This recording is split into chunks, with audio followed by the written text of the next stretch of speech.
停止血压，让金山去平复那昏黄的伤。一句誓言，苍天为证，快意恩仇的较量是破除的坚强。我以为江湖有多远，天涯竟然在我眼前。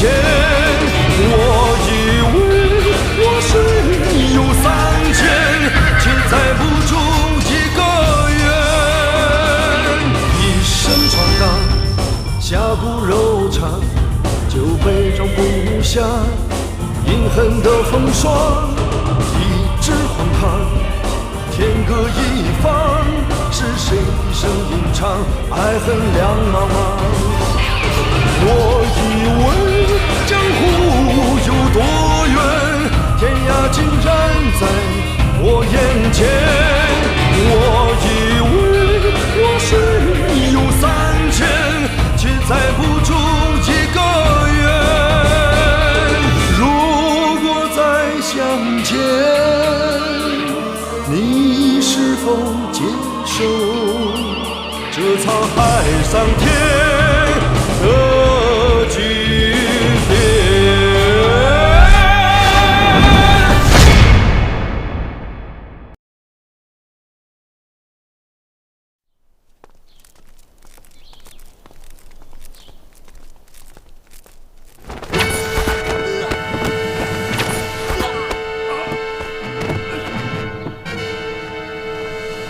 孙大人，你们究竟是什么人？竟敢挟持朝廷命官！我们手里这把刀，孙大人不会不认的。是锦衣卫。大人所言极是，在下就是锦衣卫。好大的胆子！就算你们是锦衣卫的人，可本官所作所为未触国法，你们敢对老夫如何？孙大人若不是做了什么见不得人的事，那为何不光明正大的走大道，反而走这种偏僻的小巷呢？怎么，孙大人无话可说了吧？你怀里藏的是什么？让我们也开开眼。放肆！我乃朝廷命官，你敢？你放肆！快交出来！大胆！你们，放肆！放肆！把东西还给我！去你的！孙大人，这么简单的一包东西，包得这么仔细，好像是吃的。想必孙大人是要送给什么重要的人物吧？休得无礼！把东西还给我！给我！孙伯宇，我们早已打探清楚，你身为朝廷命官，大逆不道，私自带着违禁物品进宫毒害皇上，还说没有触犯国法。没有，我没有。有没有？去跟阎王爷说吧。什么人敢阻拦锦衣卫执法？执法！锦衣卫丧尽天良，灭绝人性。今日有本姑娘在，你们休想得逞！找死！我看你是活腻了。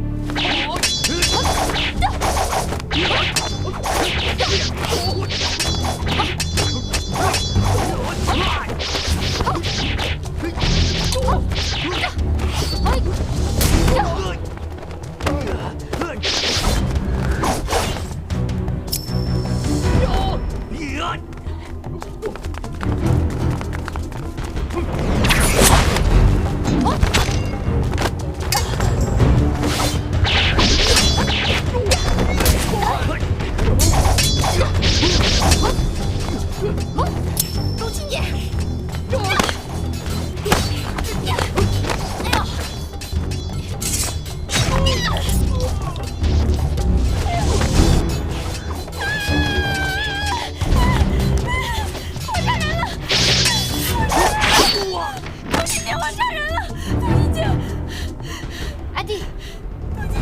阿弟，怎么了？杜姐姐，我杀人了！没关系，你别怕。哎，你有没有怎么样？没事。那就好，那就好。杜姐姐，你受伤了？我一点小伤，不碍事的。哎，我先过去看看那位大人。这位大人，您没事吧？多谢大侠相救。本官与大侠素未谋面，大侠却为了救本官，甘冒如此风险，还请大侠受本官一拜。哎，万万不可！大人乃朝廷命官，我乃一介草民，怎能受此大败？再说，锦衣卫向来杀人无数，残害忠良，我又岂能见死不救呢？怎么？你受伤了？要不先随本官回府，要找大夫给恩人疗伤。区小伤，没什么要紧的。大人，请您自行保重，在下告辞了。恩人好走。告辞。告辞。阿弟，没事了吧？没事。好，那我们走吧。嗯。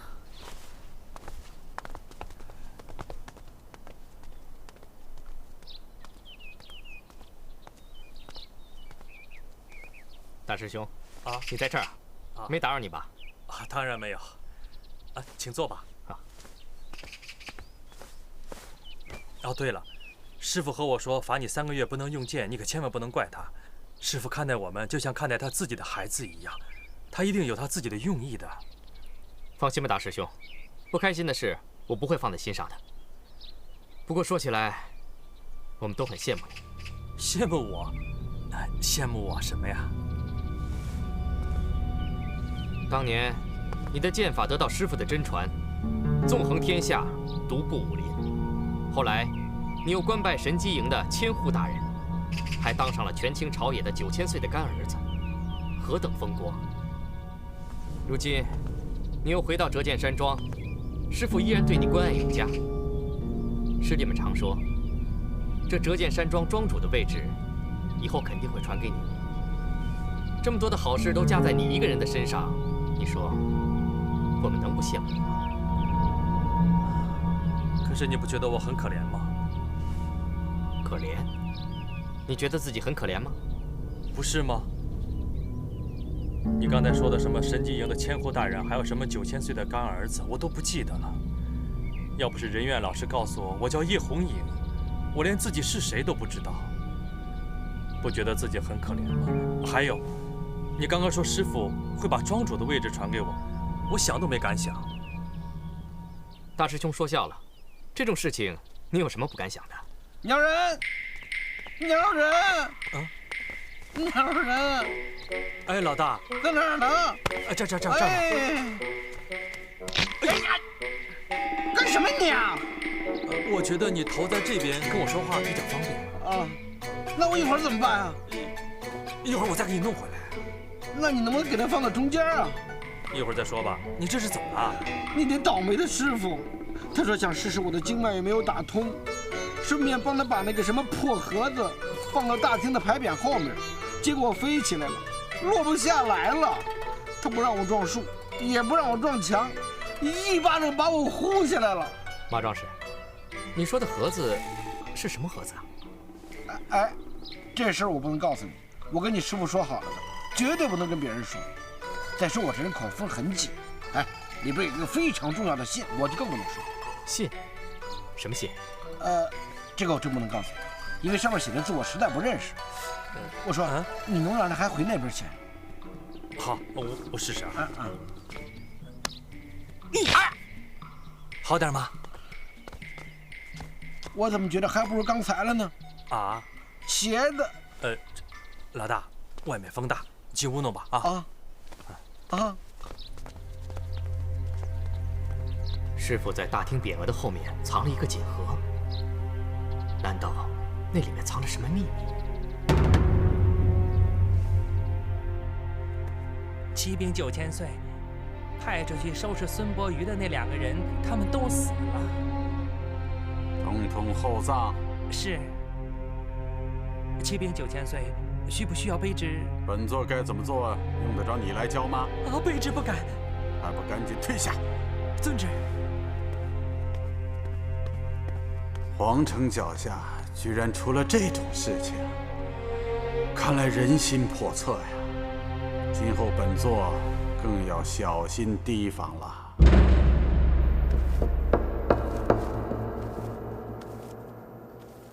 绑紧点，紧了才能止血。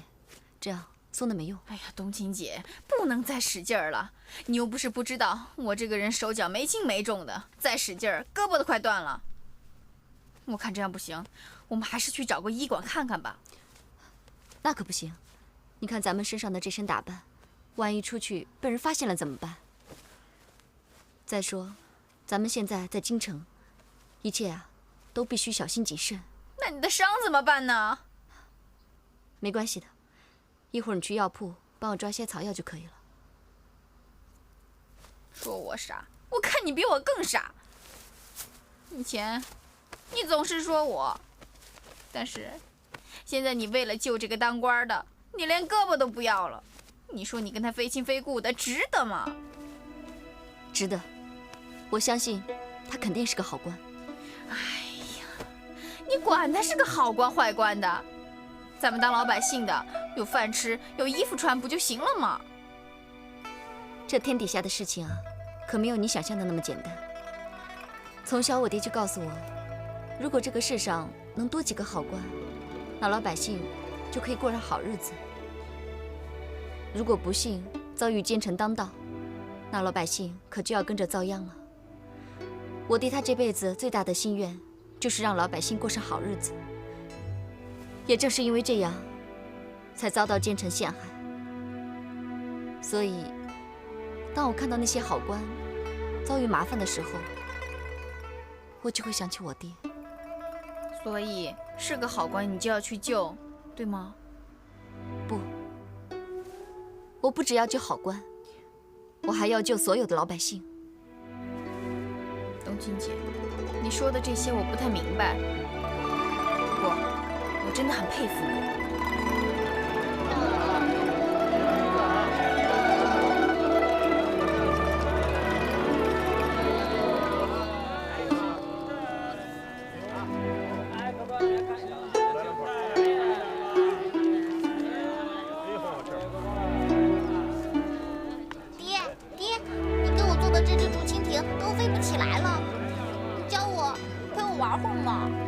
丹丹乖，先自己玩，等爹写完这些字再陪你玩，好不好？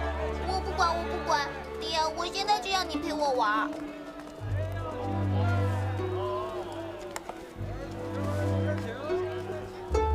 丹丹不乖了是吧？那爹问你，想不想吃大苹果？大苹果，好啊，好啊。那丹丹想想，如果爹陪丹丹玩的话，就不能做生意了。不做生意，咱们哪有钱给丹丹买大苹果啊？那好吧，我自己玩。那爹赶紧做生意，赚好多好多钱，回家买好多好多大苹果，回去和娘一块儿吃。哎，丹丹这才乖啊！去吧，自己玩吧。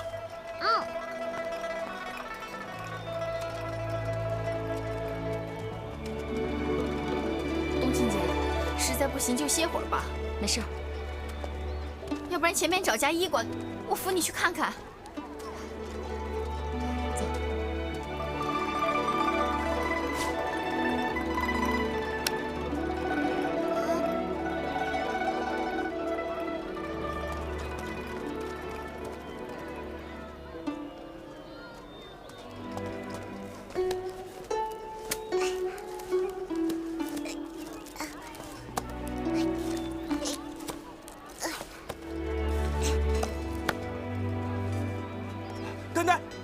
丹丹，危险！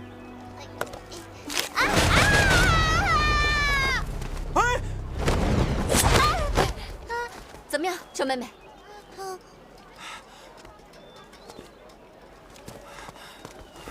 丹丹，没事吧？啊？没事，是这位叔叔救了我。多谢。兄台，你的手。哎，你干什么？想趁机占便宜啊？不，你误会了。还读书人呢？你知不知道男女那个什么不亲啊？是男女授受不亲，可是这位相公，莫非二位是女扮男装？得罪。哎，行了，赶快告诉我们这附近最近的医馆在哪儿啊？哦，这位姑娘，我们家娘子略通医术，要不然先带这位相公，先带这位姑娘到我家去吧。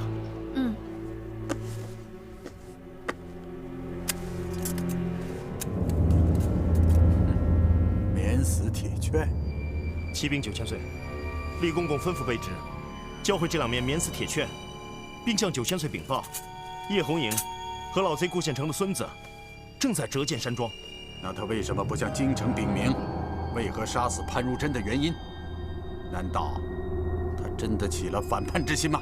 启禀9000岁，叶千户为何不返京城？其中原因，厉公公并未告知卑职。传下话去，无论死活，速速把叶红影送回京城。本座生要见人，死要见尸。是。慢。9000岁，我儿方宗是不是也到东山县了？启禀9000岁，大小姐确实已经到了东山县，目前正由厉公公好生伺候着呢。岂有此理！厉飞鸾为何不将我儿方宗速速送回京城？难道他把本座的命令当成了耳旁风吗？这事卑职也听说了，厉公公的确是打算护送大小姐回京的，可是大小姐却坚持要留在东山县，并表示要协助厉公公生擒叶红影，找到顾老贼官印的下落。混账！战天云这个老匹夫，不但老谋深算，而且手中还剩有1面先皇留下来的免死铁券。叶红影和顾县城的孙子逃到了折剑山庄，想要将他们生擒活捉，谈何容易！立刻传话厉飞鸾，将方宗速速送回京城。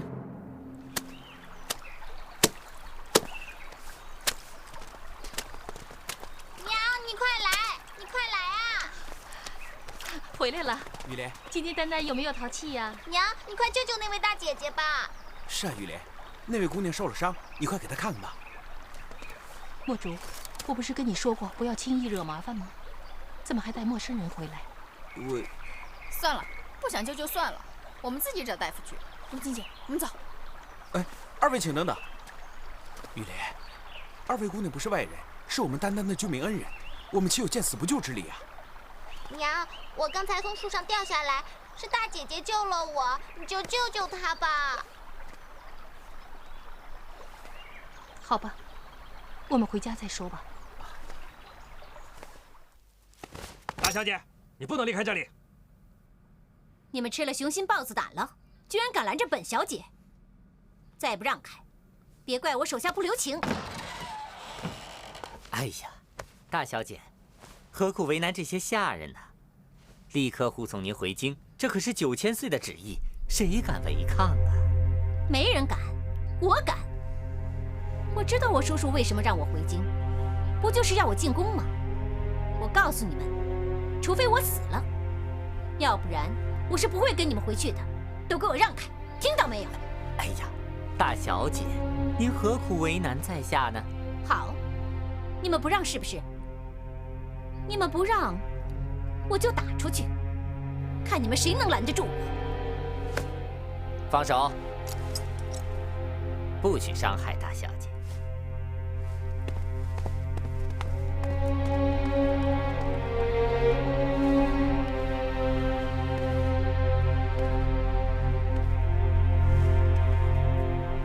怎么办，公公？立刻飞鸽传书给9000岁，就说大小姐打伤侍卫逃跑，我们想拦，没拦住。可是长公，要是不把大小姐追回来，只怕9000岁怪罪呀。你们只管照我的话去办就行了。是。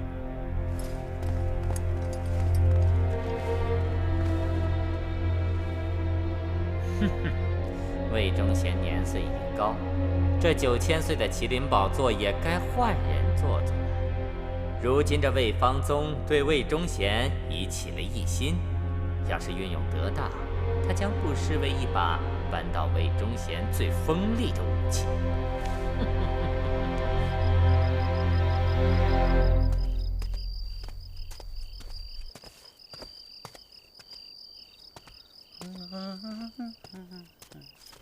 哎呀，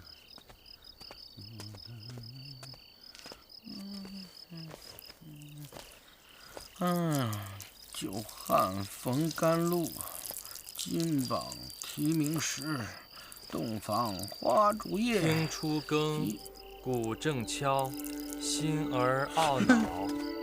想当初开夜宴，何等奢豪！晋阳高真美酒，笙歌多噪。如今，老大，哪有鬼啊？鬼在哪儿？就在我眼前。你眼前是我，没有鬼啊！就是你，出来吓人干什么？不睡觉，吓死我了！我不是故意吓您的，人月老师告诉我，叫我多读书，才能做个有用的人。他教我这首《桂枝儿》，我怕忘了，所以出来复习复习。耽误我多少事儿，你知不知道？哎，老大，那儿有一个人。哪？刚跑过去啊？没不会看见？我不会看错，我跟上去看看。你通知这师傅啊。哦。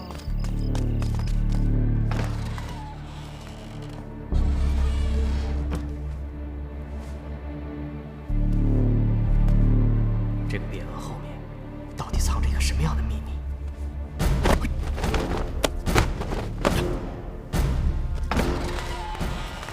哎，你想干什么？哎呦！哎，我来了！抓走我！你往哪儿跑？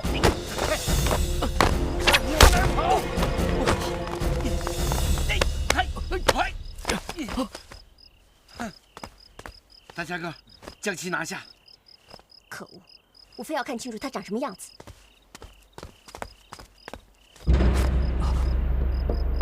二师弟，二师兄啊！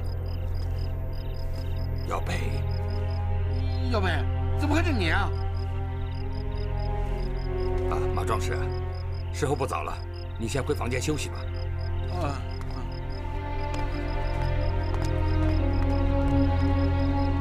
颖儿，啊，在。告诉所有的师兄弟，明天早上在大厅等我，我有话跟大家说。是，师傅。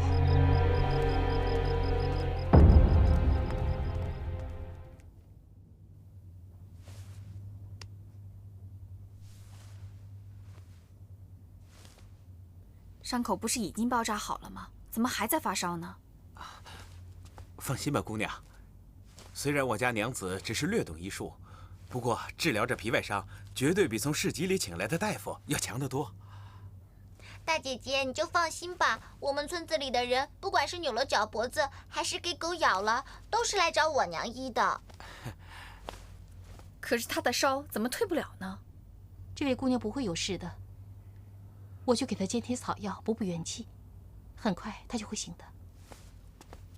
哎，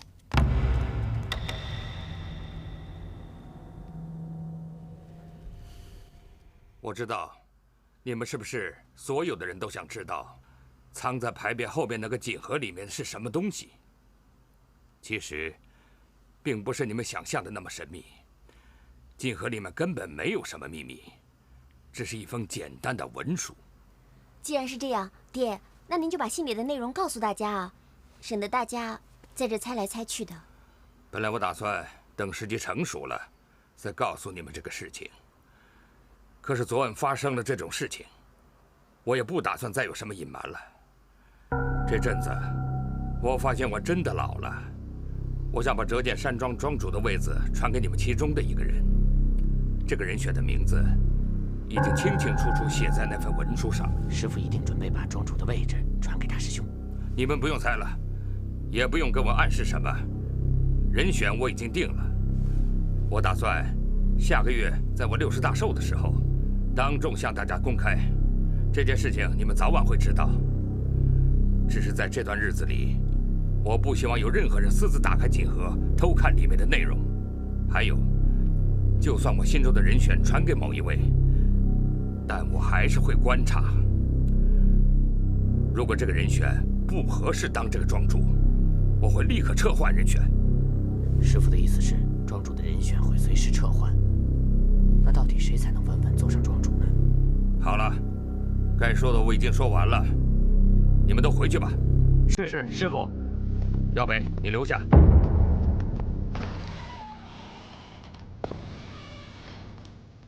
师傅，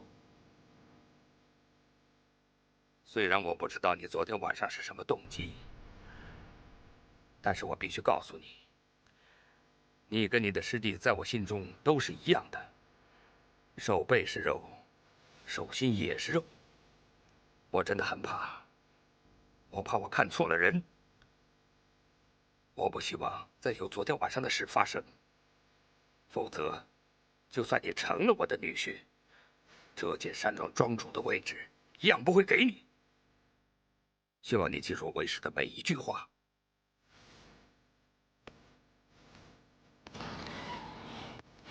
二师兄，你以后别再惹爹生气了。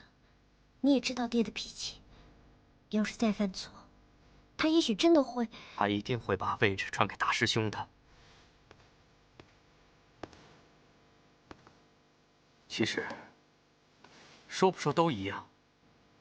你心里，我心里，大家心里都是一样的。师父一定会把位置传给大师兄的。我做的再好又能怎么样？因为师父的心里，只有大师兄叶红影，根本没有我江有为。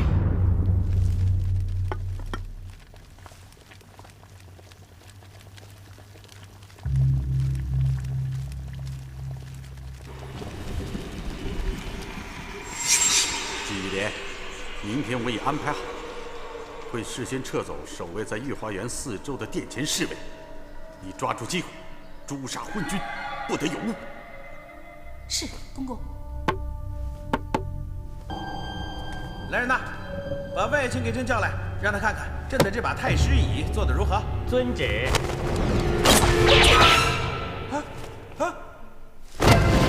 救驾！受死了！救驾！将刺客拿下，不许领活口！外卿，救驾！救驾！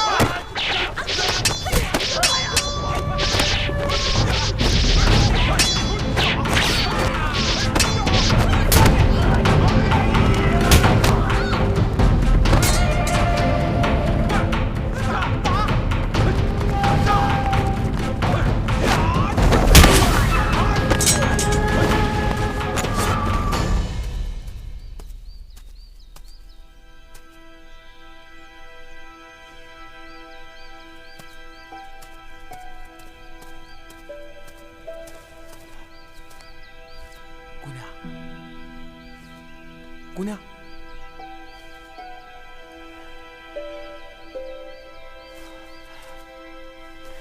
姑娘，得罪了啊！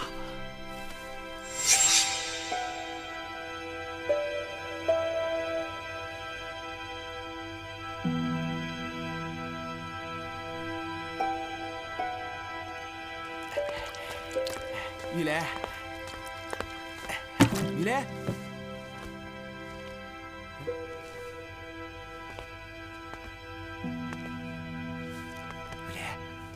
想什么呢？没有，我没想什么。还说没有？那为什么总是心神不宁的？墨竹，你别瞎猜。我没有瞎猜，我看得出来。自从我和丹丹把那两位姑娘带回来，你就好像变得心事重重。我没有。你是不是有事情瞒着我？我真的没有。你我做夫妻已经快10年了，我什么时候有事瞒过你？可是这10年来，我觉得我真的很不了解你。我甚至不知道你的娘家在哪儿，你到底从哪儿来的？墨竹，只要你真心待我，就别管我从哪儿来，好吗？我只要你知道，我对你、对丹丹都是一心一意的。我绝不允许任何人伤害你，伤害丹丹，伤害我们的家。我不明白，你为什么突然跟我说这些？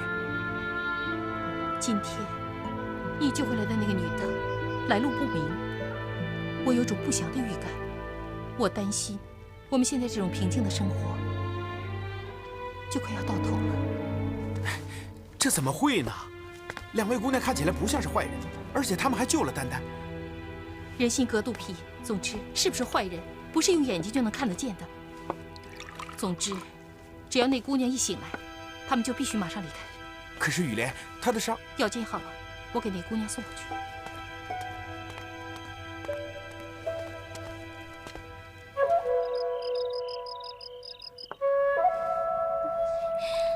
我不甘心，叔叔为了自己的权势，竟然可以把我一生的幸福给牺牲了。我绝不入宫，当什么妃子。我心里只有红影哥哥。对，我这就去折剑山庄，找红影哥哥问个清楚。我要他亲口告诉我，他爱的人是我。他爱的人是我。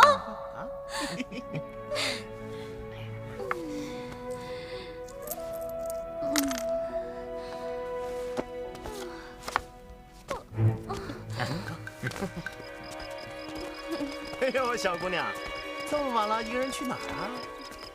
你管不着。让开！力气还挺大呀。这么晚了，你一个人，要不要让我们哥俩好好陪陪你呀？只要你们陪，再不让开，不要你们好看。又不好看。好啊，那你尽管过来呀，尽管来呀。哎呦，放开我！我叫你们放开我！住手！你这是想干什么？放开我！哪儿来的臭小子，敢管大爷的闲事儿？我看你是活腻了。上！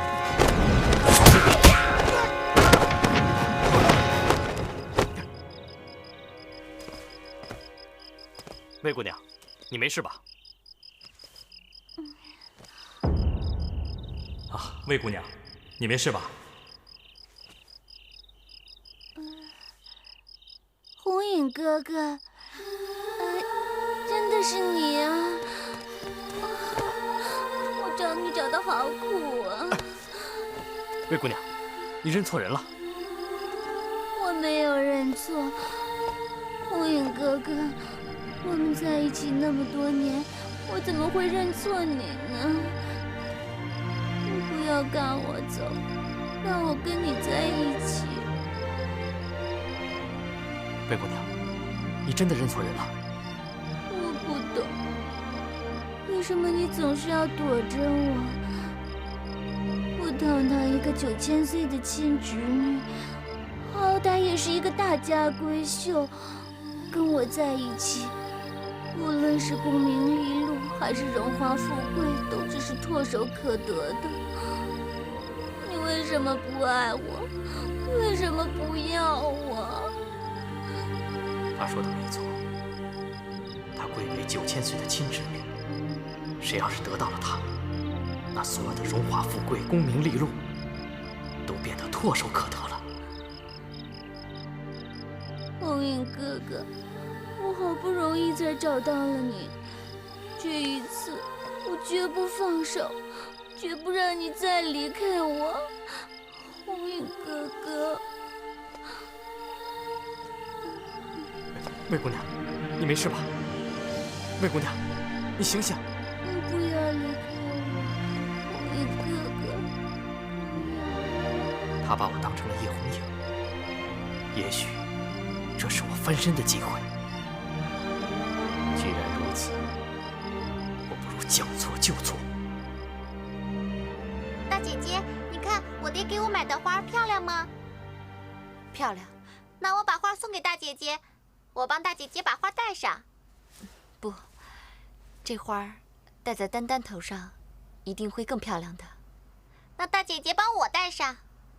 好，来，过来。快放下！你们要对我女儿做什么？娘，你怎么了？你干嘛呀？我们也没做什么，只是抱一下，又没想把她抢走。娘子，怎么回事啊？我说过，我绝对不允许任何人伤害你，伤害丹丹，伤害我们的家。哎呀，这怎么会呢？二位姑娘是我们丹丹的救命恩人，怎么会伤害我们呢？够了，不用再多说了。既然这位姑娘已经醒了，请二位赶紧离开吧。哎，雨莲，走。哎，雨莲。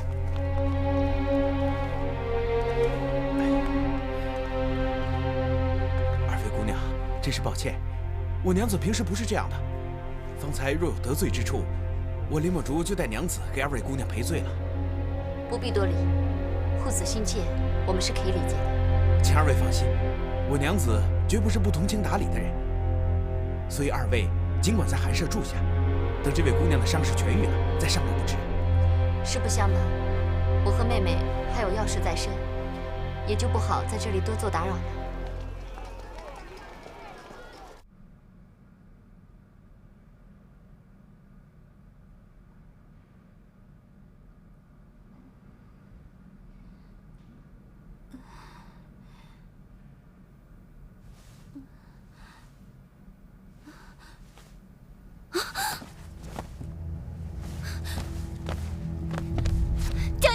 你个畜生，趁人之危毁我清白，什么都不用说了，你受死吧！魏姑娘，魏姑娘，你听我说，我知道是我不对，我知道是我不好，是我错了。如果我的死能让你解心头之恨的话，那你动手吧。别以为你摆出哀求的姿态，我就会对你心慈手软。我没期望你能心慈手软，只是在我死之前，我想让你知道，叶红影给不了你的，我能给你。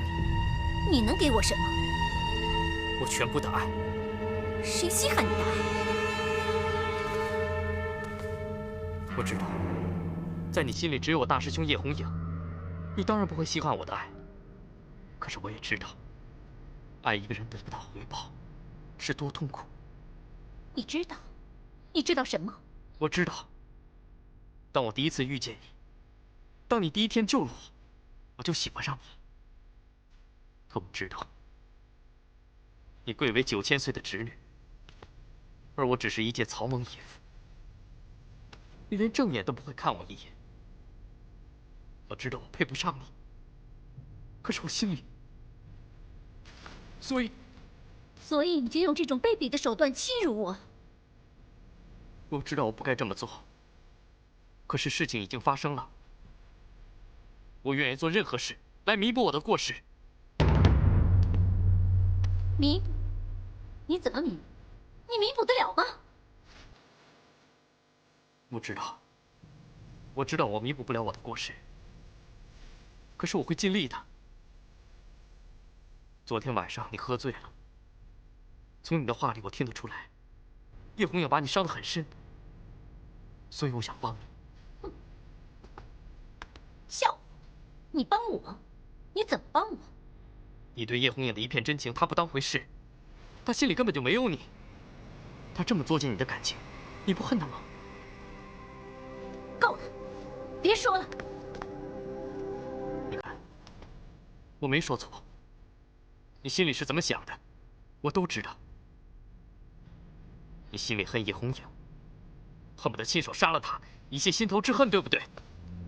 就算我想杀了他，以你的能力，能帮得了我吗？别说你不是他的对手，就算你真的杀了他，又能怎么样？谁不知道叶红影是你师父战天云最得意的大弟子？他死了，你师父战天云能饶得了你吗？空口说胡话，死到临头你还糊弄我！我现在就要你死！我答应你，替你杀了叶红影，泄你心头之恨。什么？你真的敢答应？你不怕你师父战天云？怕，我当然怕。可就算我再怕，我也会帮你把这件事情办成。只要你能原谅我所犯下的错，只要你能每天开开心心的，我答应你，我会为你做任何事。别说杀一个叶红影，就算比登天还难的事情，我粉身碎骨也一样为你做到。好，我就相信你说的话。只要你真心待我，事成之后，我定会向叔叔说清楚我们的事情。到时候，绝不会亏待你的。多谢姑娘。不过，要想办成这件事情，还请魏姑娘答应姚北一件事。答应你什么？什么？你要我任命江瑶北为锦衣卫千户？没错，厉公公，你堂堂一个东厂司礼监总管，任命一名锦衣卫千户的权利，应该还是有的吧？不错，大小姐，这件事情，我的确可以奏请九千岁恩准此事。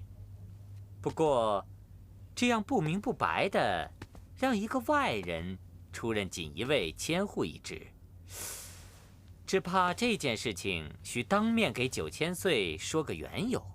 要不这样吧，大小姐随我一同返回京城，亲自给九千岁一个说法。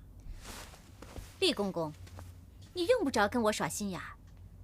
你说要当面给我叔叔一个交代是假，你怕得罪了叔叔，想骗我回京城，让我叔叔逼我入宫为妃，才是真的吧？哎呀，大小姐冤枉妃暖了。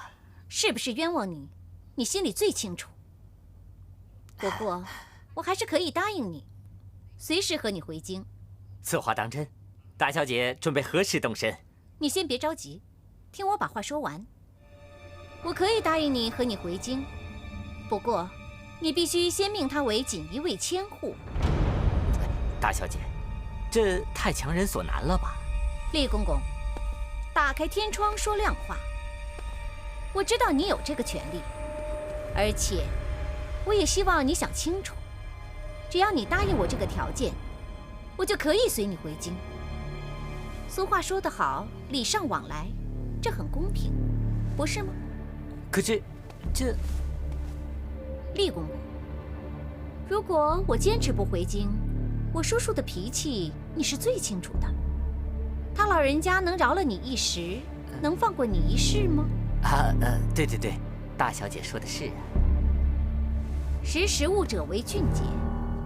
厉公公，这件事情你就看着办吧。黄花随风，尘缘未落地。铜镜离墨，胭脂红灯远方，一路烟雨迷蒙。月落无声，照一世浮萍。千回百转到了曲终，还不见你的踪影。散落的爱藏在岁月的屏，不忍拆封。只愿它还会让我们紧紧相拥。散落的爱藏在岁月的屏，不忍拆封。只怕它装不下我们来世今生。也许我的心只有你才会懂。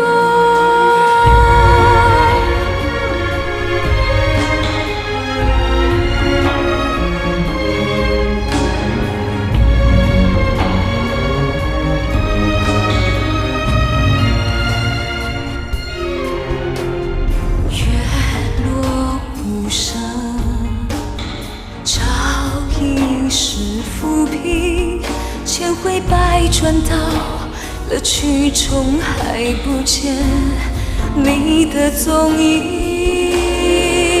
散落的爱藏在岁月的屏，不忍拆封。只愿它还会让我们紧紧相拥。落的爱藏在岁月的屏，不忍拆封。只怕它装不下我们来世今生。